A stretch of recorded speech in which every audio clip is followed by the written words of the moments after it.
Bien.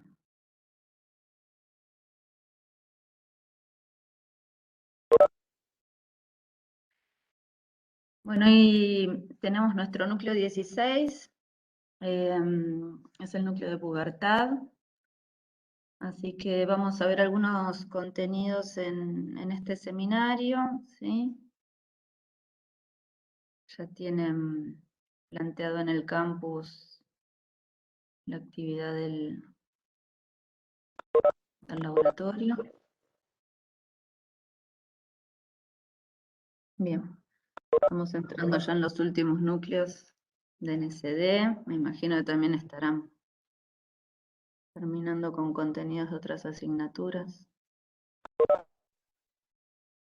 ¿Cansados a esta altura del año? Sí, todos. Bueno, vamos a ponerle un poco de energía a la última parte. Bueno, ¿ahí se ve bien, chicos? Chicas. Sí, profe. Bien.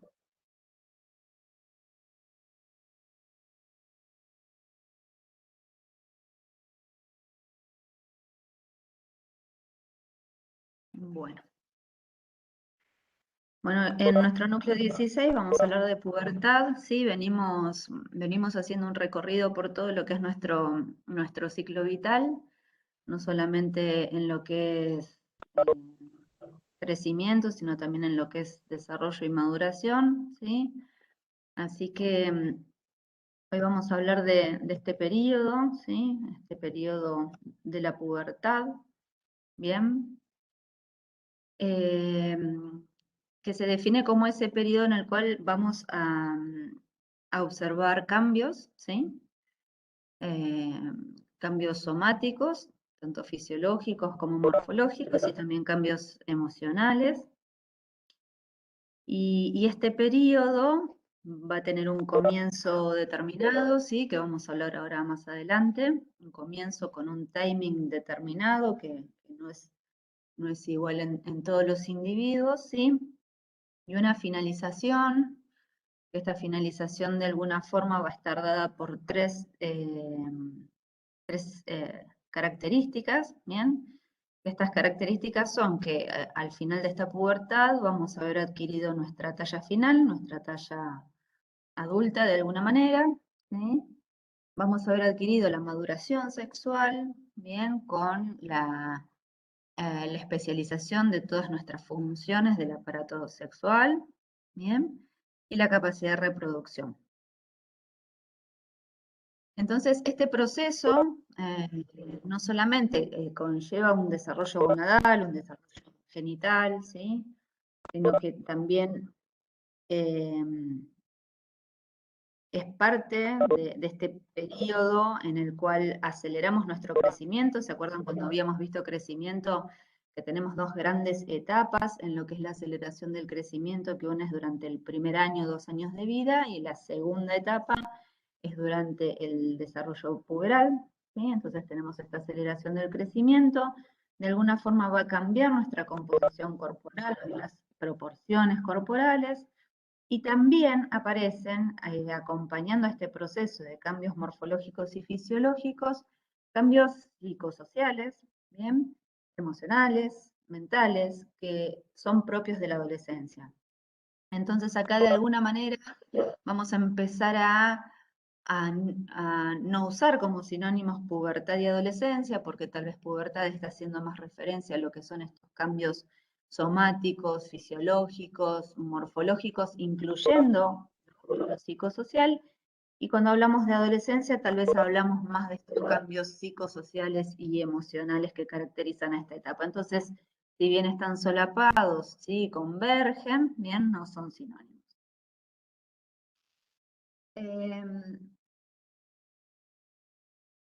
¿Cuándo comienza la pubertad? ¿Se acuerdan que el otro día cuando veíamos la parte de crecimiento y la parte de curvas de crecimiento, ¿sí? Vimos que en este periodo de aceleración del crecimiento llegábamos a la etapa de la pubertad donde empezaban a suceder determinados eventos, ¿sí? Morfológicos y fisiológicos y cambios en nuestro organismo. que de alguna manera incluían a este crecimiento, digamos, en talla. Bien, nosotros sabemos que para que se comience con la pubertad necesitamos que se active un eje, que es el eje hipotálamo hipófiso gonadal, ¿sí? A nivel embriológico, y si nos retrotraemos a la etapa embrionaria, sabemos que estas células que, que de alguna manera van a tener el mando en su pulsatilidad, ¿sí? De empezar a activar este timing o este proceso cíclico, ¿sí? Estas neuronas que finalmente terminan localizadas en el hipotálamo y que son estas neuronas encargadas de la síntesis de gonadotrofinas, ¿sí?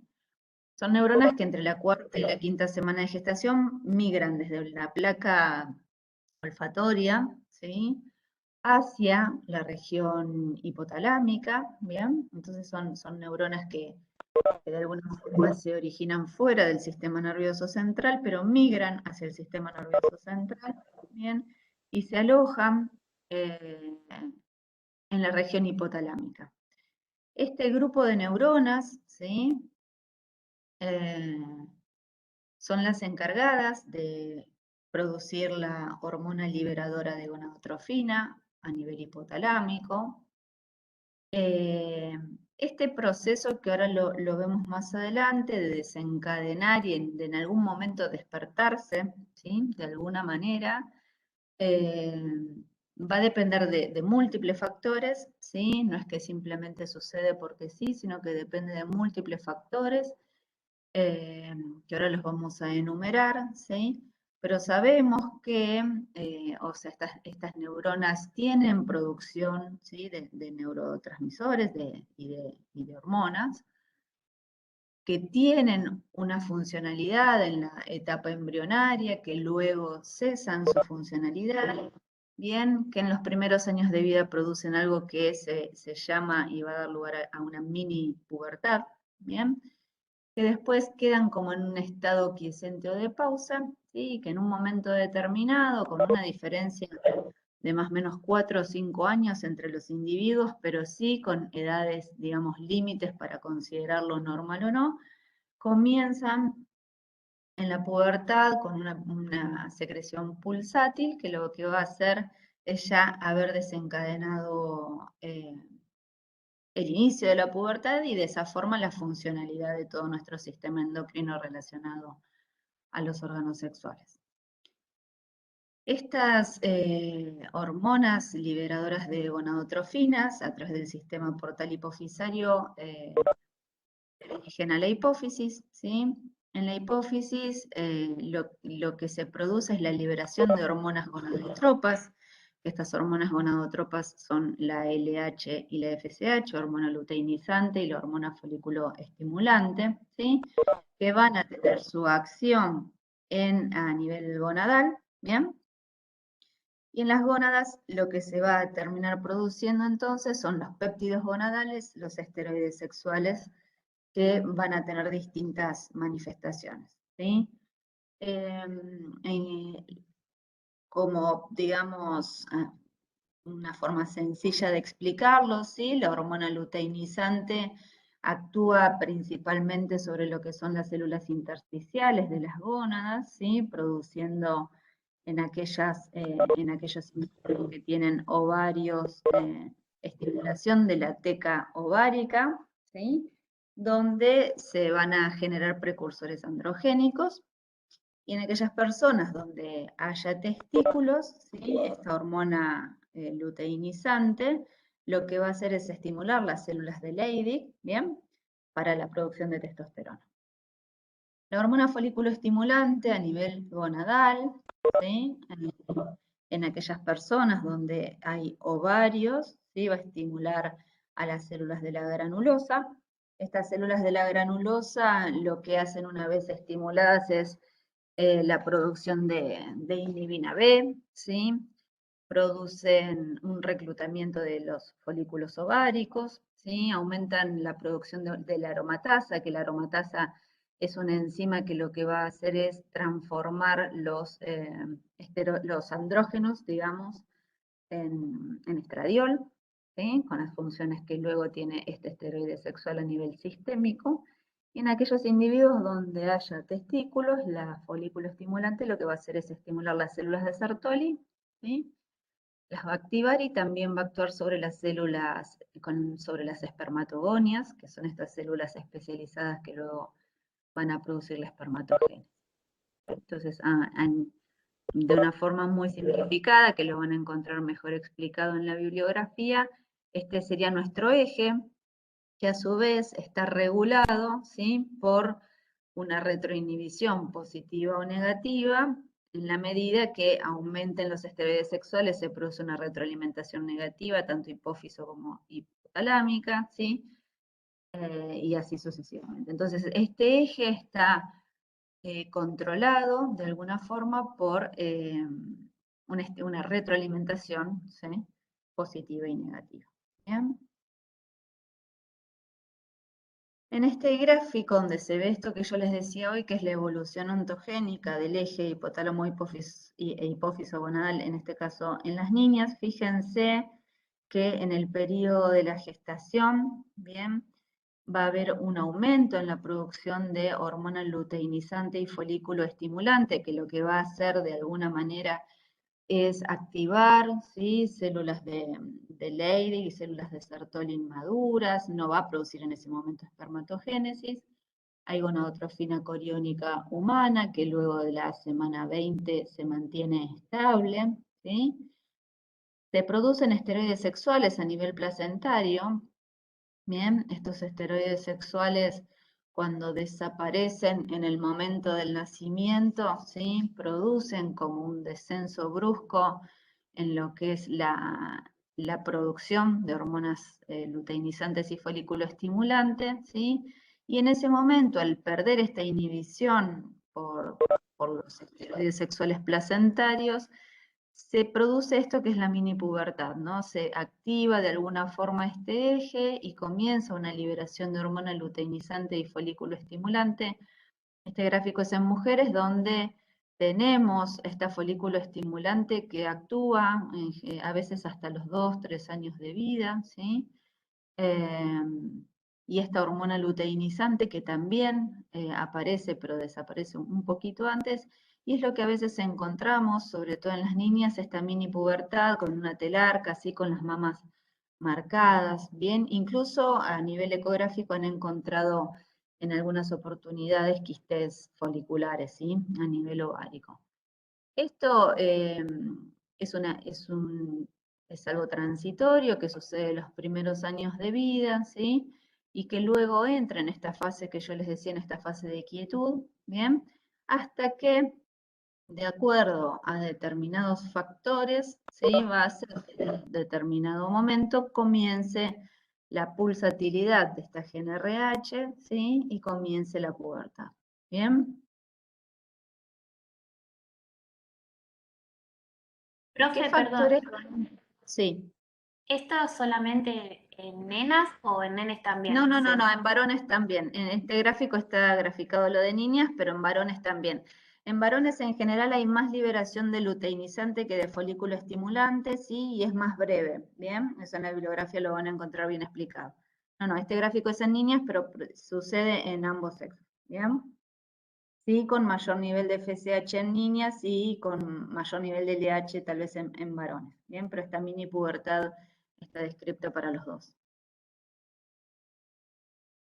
¿Qué factores van a influir entonces en este timing puberal, que es este momento en el cual, ¿sí?, la GnRH empieza con ya una pulsatilidad persistente, ¿sí? Entonces, de alguna forma queda activado este eje. Bien.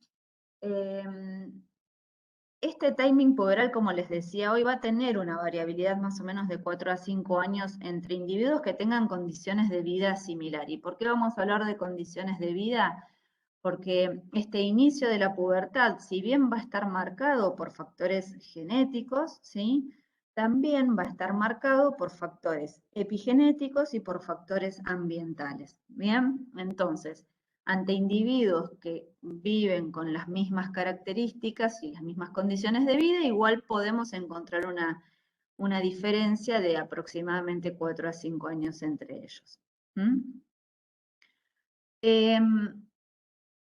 La regulación de este inicio de la pubertad todavía no está del todo aclarado, realmente está mucho por descubrirse y por investigar con respecto a esto, se han llevado adelante diversas teorías, ¿sí?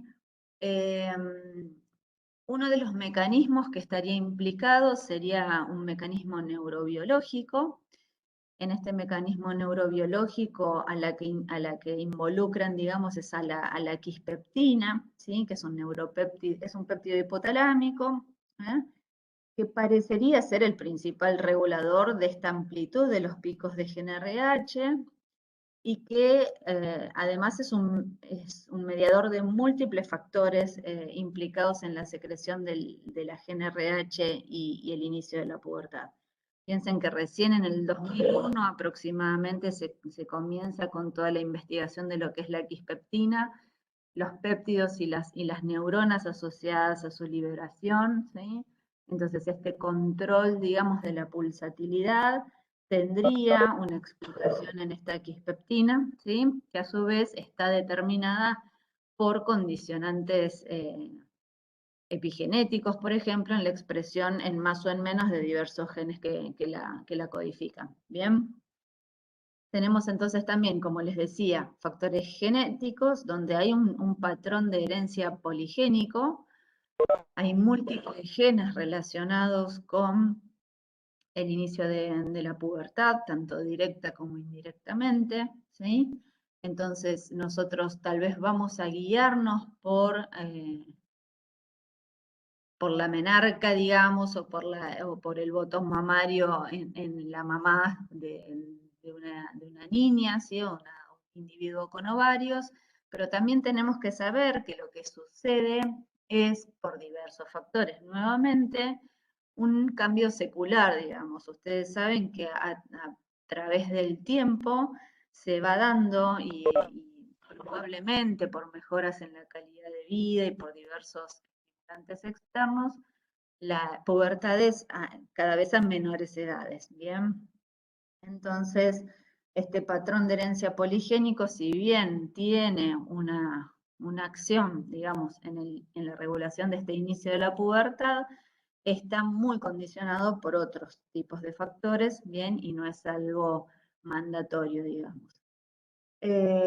Cuando hablamos de epigenética, hablamos de lo mismo que hemos hablado de epigenética en otros momentos de la asignatura. Sabemos que son cambios, ¿sí? En lo que es la regulación o la acetilación de nuestro material genético. No son cambios en la estructura del ADN, pero sí sobre las metilaciones, ¿sí? Entonces lo que eso influye luego es en la transcripción y expresión en más o en menos de determinados loci o determinadas secuencias genéticas. Y luego tenemos los factores ambientales, como siempre, que influyen en todo lo que es nuestro proceso de maduración, desarrollo y crecimiento, ¿sí? Se sabe que en aquellas poblaciones donde las condiciones nutricionales y socioeconómicas son más favorables, de alguna manera se produce una pubertad de forma anticipada, ¿sí? Y con mejores condiciones de talla también. Sabemos que interfiere la microbiota intestinal, que si nos ponemos a investigar cómo está conformada la microbiota en la etapa prepuberal y en la etapa puberal se visualizan cambios, y ustedes saben que esta microbiota intestinal, recuerdan que tiene la capacidad de enviar señales a través de neuropéptidos y transmisores, entonces tendría algún tipo de participación en lo que es esta regulación del inicio puberal.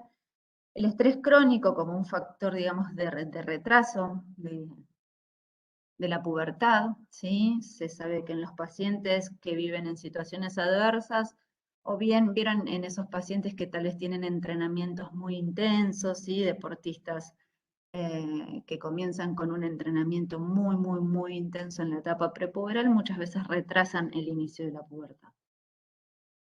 Las condiciones de vida intrauterina, se sabe que que aquellos individuos que han tenido un bajo peso de nacimiento o que han sido pequeños para su edad gestacional, de alguna forma tienen condicionado un inicio precoz de la pubertad. Está muy relacionado el inicio de la pubertad, y en un momento fue una teoría que se sostuvo y que de alguna manera tiene algún sentido en cuanto a lo que es el índice de masa corporal. Muchos de los genes que participan en la regulación del inicio de la pubertad tienen que ver con un determinado índice de masa corporal, y aquellas condiciones que llevan al sobrepeso muchas veces, y al ahorro de energía, que tiene que ver esto con las condiciones de vida intrauterina. Se sabe que estos individuos tienen pubertades más tempranas, ¿bien? Entonces, en aquellos individuos que comienzan su pubertad de forma anticipada por un aumento del índice de masa corporal, muchas veces tenemos también que hacer un seguimiento porque tal vez puedan llegar a no llegar a su talla final, ¿sí? Creo que esto lo habíamos hablado en el núcleo de crecimiento. Los disruptores endocrinos, que bueno, que son sustancias que se encuentran tanto endógenas como exógenas cada vez más en el ambiente y que tienen que ver con que producen cambios a nivel del funcionamiento hormonal, ¿sí? Y la adopción, que está descrita en la bibliografía como una situación que se ha observado que adelanta el inicio de la pubertad, tal vez relacionado, esto lo han visto en niños y en niñas que son adoptados desde condiciones muy adversas a sociedades con mejor calidad de vida. Entonces, de alguna forma estaría relacionado con factores nutricionales y socioeconómicos. Entonces, una vez que comienza y que está activado este inicio de la pubertad, ¿sí? Sabemos que en el funcionamiento de este eje, hipotálamo, hipófiso, gonadal, van a comenzar a actuar determinadas hormonas, ¿sí? Acá vamos a hacer un pantallazo general, ¿sí? de lo que sucede, y después lo van a ir a ver de forma ampliada en la bibliografía. La testosterona en el varón y el estradiol en la mujer son los que van a ser los principales responsables de estos cambios, ¿sí? Morfológicos, estructurales, que le llamamos caracteres sexuales secundarios. Los estrógenos estimulan el crecimiento de las mamas, los genitales, del endometrio en las mujeres, ¿sí? Con ovario, y así como la secreción de moco vaginal, ¿bien? Esto de una forma cíclica, ¿sí? Con cambios en lo que es la secreción del moco vaginal en los distintos momentos del ciclo menstrual, ¿bien? Y la testosterona, que de por sí estimula el crecimiento de los genitales masculinos, el vello sexual y lo que es la secreción pilosebácea.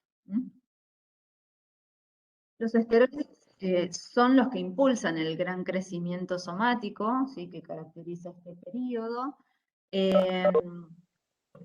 En parte directamente, o sea, como una acción propia de ellos mismos, y a su vez también aumentando lo que es la secreción de hormona de crecimiento y actuando de esta forma en los que son las placas epifisarias y los cartílagos de crecimiento para producir este pico de empuje puberal. El estradiol es esta hormona de la pubertad que participa básicamente en lo que es la maduración ósea en ambos sexos.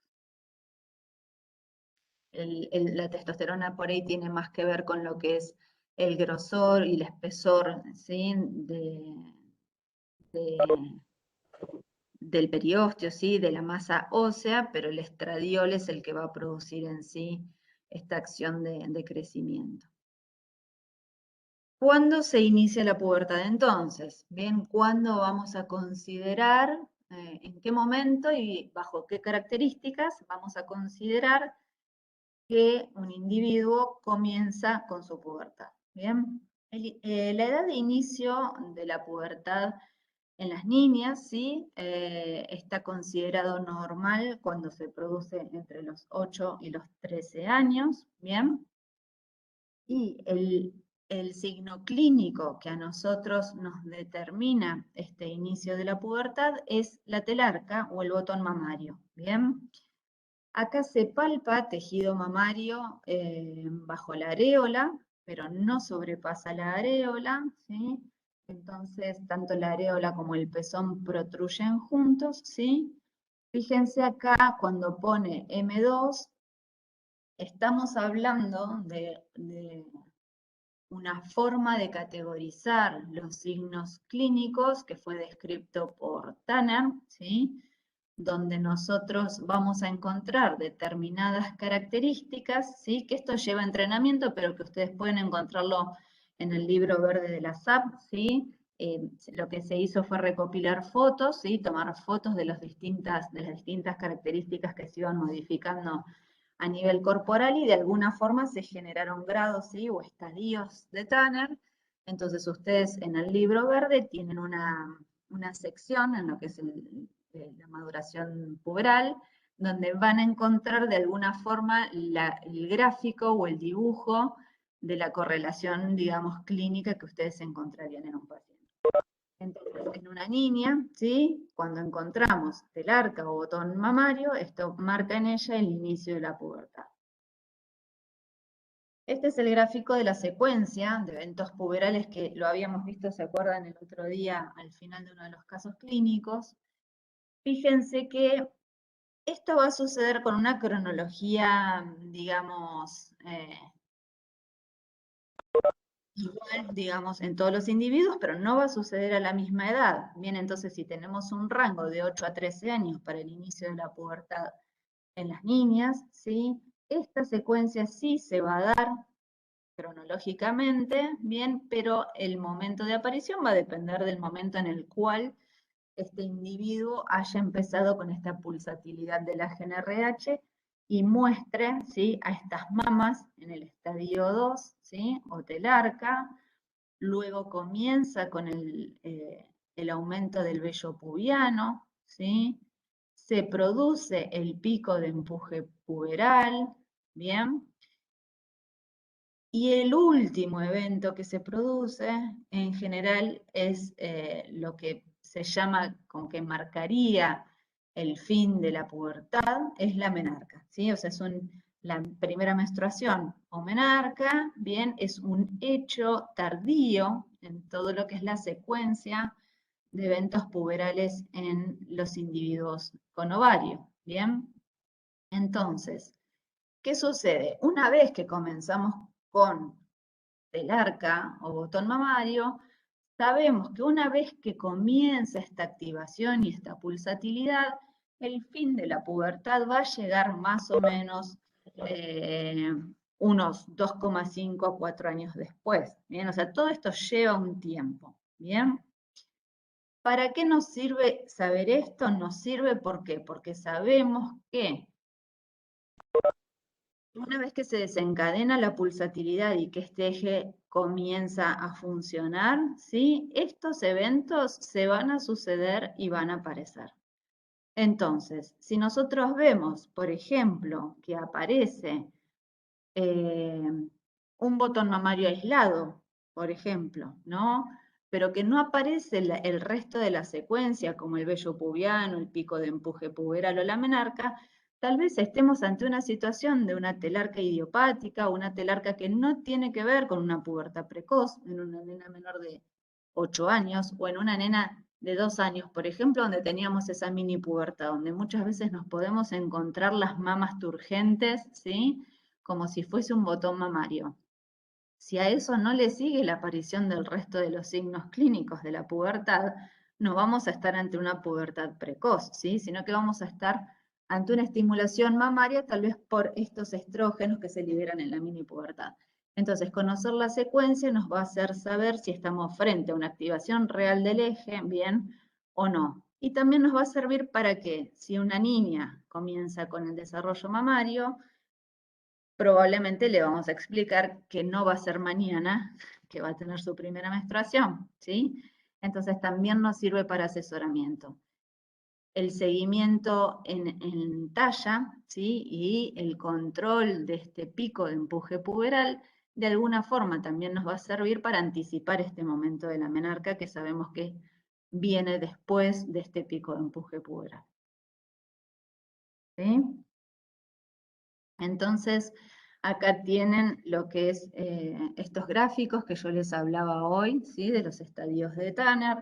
El grado 1 es el grado prepuberal, digamos, ¿no? Acá no hay tejido mamario palpable, solamente tenemos el pezón, ¿sí? Pero la areola no está pigmentada, esto es mamas en una niña prepuberal, ¿sí?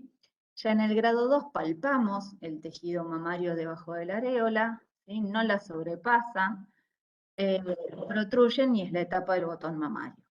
Bien, en el grado 3, aquí ya lo que se ve es crecimiento de la mama, ¿sí?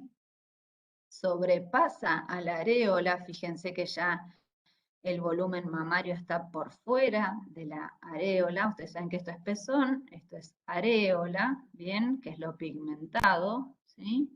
Y ustedes ya empiezan a palpar volumen, glándula mamaria por debajo, ¿sí? De la piel, pero por fuera de la areola. El pezón aumenta de tamaño, ¿sí?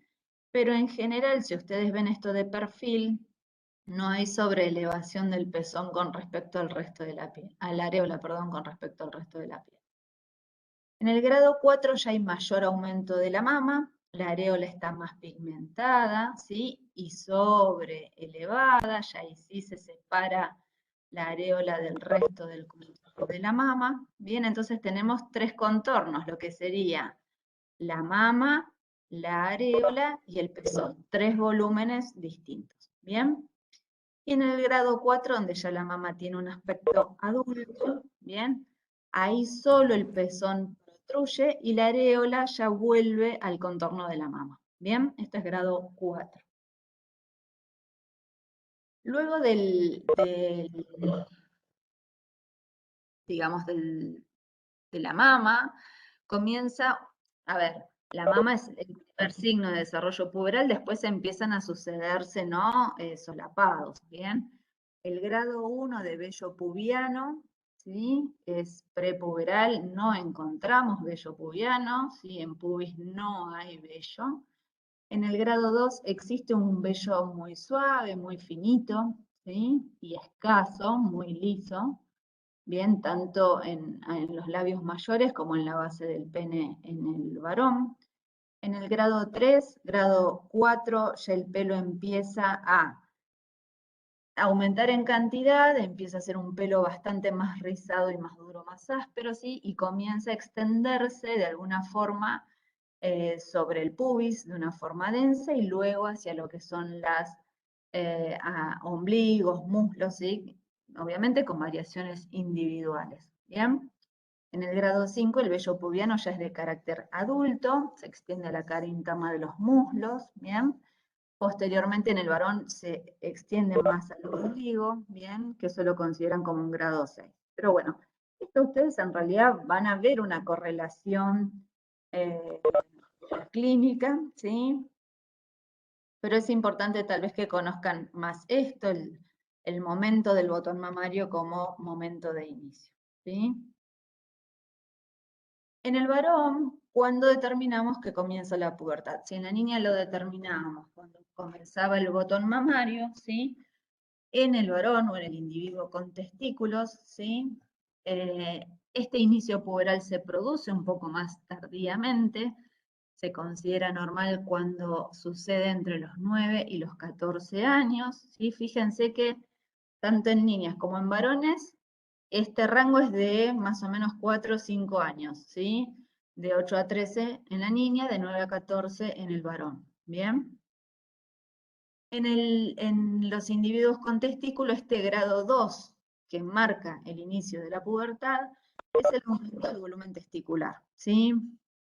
El volumen testicular es una evaluación, digamos, objetiva, ¿sí? Del tamaño y del volumen de este testículo, en el cual tenemos que tomar una referencia, pero les muestro cómo se hace, ¿sí? Acá no hay modificación del pene, ¿bien? El escroto aumenta ligeramente de tamaño, ¿sí? La piel del escroto comienza como a enrojecerse, se hace de una textura más laxa, la piel escrotal, ¿sí? Y el testículo alcanza un diámetro, ¿sí? Mayor o igual a 2,5 centímetros, y si hablamos de volumen, alcanza un volumen mayor o igual a 4 centímetros cúbicos o 4 mililitros.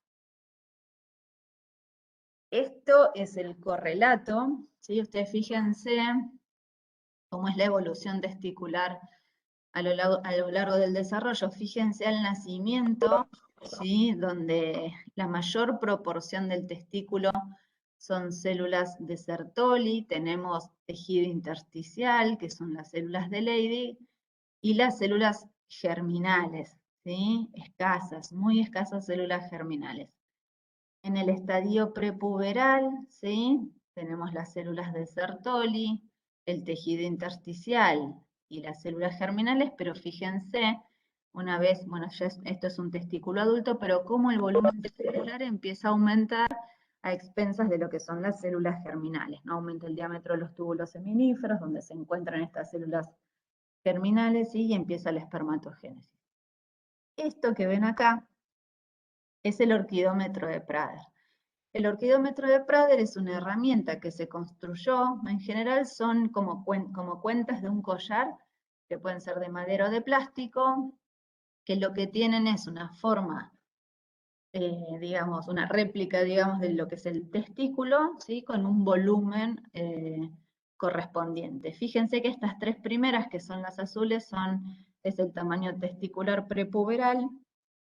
El primero amarillo, que ahí dice 4, fíjense que es un volumen de 4 centímetros cúbicos, es aquí donde marca el inicio de la pubertad en el varón. Entonces, esto es una herramienta que se utiliza en el consultorio para comparar, ¿sí? Para cotejar el volumen del tamaño testicular de nuestro paciente con una referencia.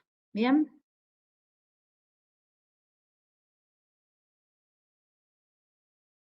Así como hay una secuencia de eventos puberales en mujeres, tenemos esta secuencia también en varones.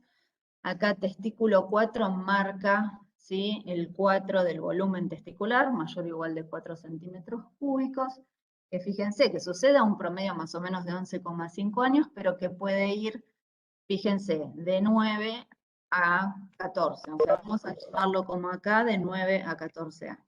¿Bien? Con una variabilidad interindividual, ¿sí? Comienza entonces, esto es gónada, esto es testículos, ¿sí? Genitales, perdón. Testículos, genitales, vello pubiano y pico de empuje puberal. Fíjense cómo en el varón lo último que sucede es el pico de empuje puberal y en la mujer lo que teníamos era la menarca, ¿sí? Y previo a la menarca el pico de empuje puberal. ¿Bien? Desarrollo de genitales en el varón entonces, vamos a tener en el grado 1 las características infantiles o prepuberales. En el grado 2, no existe la modificación del pene, pero sí los cambios en el escroto y el testículo de un diámetro mayor a 2,5 centímetros o de más de 4 centímetros cúbicos, ¿sí? El grado 3 se caracteriza por testículos y escroto más desarrollados, ya el testículo tiene entre 3,3 y 4 centímetros de diámetro, aumenta el pene de grosor, ¿sí?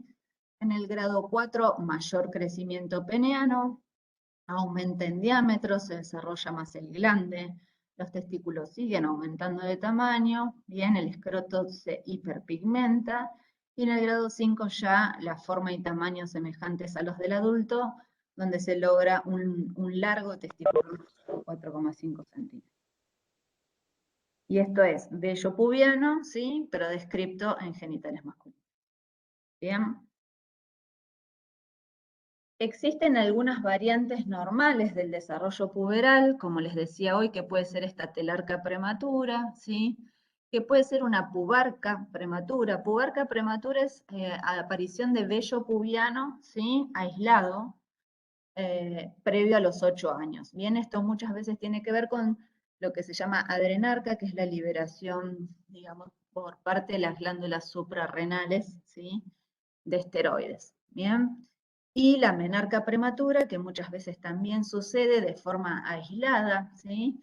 Y que no conlleva una patología, bien, pero que siempre nos va a tener que hacer pensar, cotejando con la aparición o no de esta secuencia de eventos puberales, si estamos ante una pubertad precoz real o no. Cuando hablamos entonces de pubertad precoz, Hablamos de pubertad precoz cuando hay entonces aparición progresiva de los signos puberales a una edad cronológica inferior a 2,5 desvíos estándar debajo de la media para una determinada población. Entonces nosotros la consideraríamos aparición de caracteres sexuales secundarios antes de los 8 años en las niñas o antes de los 9 años en los niños. ¿Bien? Por definición.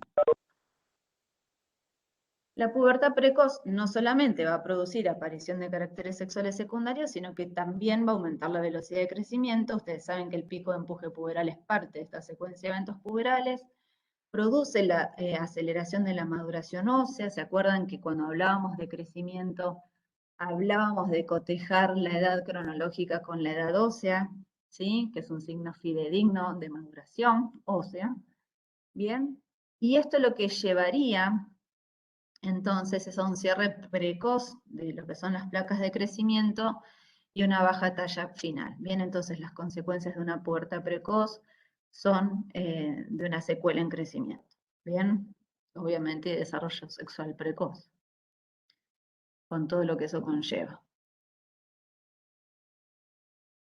A ver, no es sumamente necesario que profundicen en lo que son las causas de pubertad precoz, ¿sí? Porque vamos a estar hablando de situaciones patológicas, que no es la intención en NSD, sí que la conozcan y sí que sepan bien que lo importante que es conocer lo que es la pubertad normal, tanto en su cronología como en su secuencia, bien, para saber si estamos o no frente a una situación normal. Hay una pubertad precoz, que es una pubertad dependiente de gonadotrofinas, ¿sí? Que esta es la pubertad, digamos, precoz verdadera o central, donde hay activación real del eje hipotálamo hipófiso gonadal. Se puede producir por amartomas, que es una hiperproliferación celular a nivel central, ¿sí? Es la causa de pubertad precoz no idiopática más frecuente. Idiopático es aquello que no se conoce la causa, por si no conocen el término, ¿sí? Otra causa podría ser un quiste subaracnoideo, tumores de las células germinales, ¿sí? Estas son pubertad precoz, digamos, dependientes de gonadotrofinas. Y tenemos aquellas que son independientes de gonadotrofinas, que son las pubertades precoz periféricas o pseudo pubertad precoz, donde no hay una activación del eje hipotálamo hipófiso gonadal, bien, que se dan determinadas situaciones patológicas, bien, como una hiperplasia suprarrenal congénita, tumores, ¿sí? Adrenales, o sea, de la suprarrenal o gonadales. Cuando recibimos esteroides sexuales exógenos, como por parte de alimentos, de cremas, ¿sí? De disruptores endógenos, insecticidas, algunos síndromes, ¿sí? Y algunos tumores secretores de gonadotrofina. Acá tienen algunas imágenes, ¿sí? Que grafican un poco, fíjense cómo en una nena de 3 años y 11 meses, esta pubertad precoz idiopática con aumento del volumen mamario, ¿sí? Sería ya un grado 3, ¿sí? Sin aparición de vello aún, pero aquí con aparición de vello a los 5 años y con mayor cantidad de vello y mamas tipo adulto, fíjense a los 8 años y 6 meses. Fíjense también el aumento de la talla, ¿no? Esto sería una pubertad precoz por un amartoma hipotalámico, ¿sí? Una malformación. Fíjense cómo en el cuerpo, si bien este cuerpo es un cuerpo de un infante, ¿sí? Pero fíjense cómo tiene marcadas las masas musculares, ¿bien? Parece un cuerpo atlético en un tamaño de un niño, ¿no? Y cómo aumentó el tamaño del pene y de testículos, cómo se pigmenta el escroto y cómo el volumen testicular está aumentado. Este es un caso de una pubertad precoz secundaria a un tumor ovárico que secreta estrógenos. Fíjense cómo hay estimulación de la mama, ¿sí? Bien, no, o sea, esto es de alguna manera como para graficarles que esto sucede, ¿sí? No es demasiado frecuente, pero como analizando características físicas nos tiene que hacer pensar que hay algo que no debería estar sucediendo a esa edad, bien, pero que lo estamos observando. ¿Sí? Bueno. Nos vamos a dedicar hoy solamente a pubertad, lo que son cambios psicosociales, lo vamos a ver en el núcleo de adolescencia. ¿Sí? La bibliografía está muy clara en lo que es la explicación de este núcleo. En el laboratorio van a trabajar un poco más con algunos casos clínicos, con algunas situaciones y con algunos ejercicios, ¿bien? Para abordar distintos aspectos de la pubertad, ¿bien?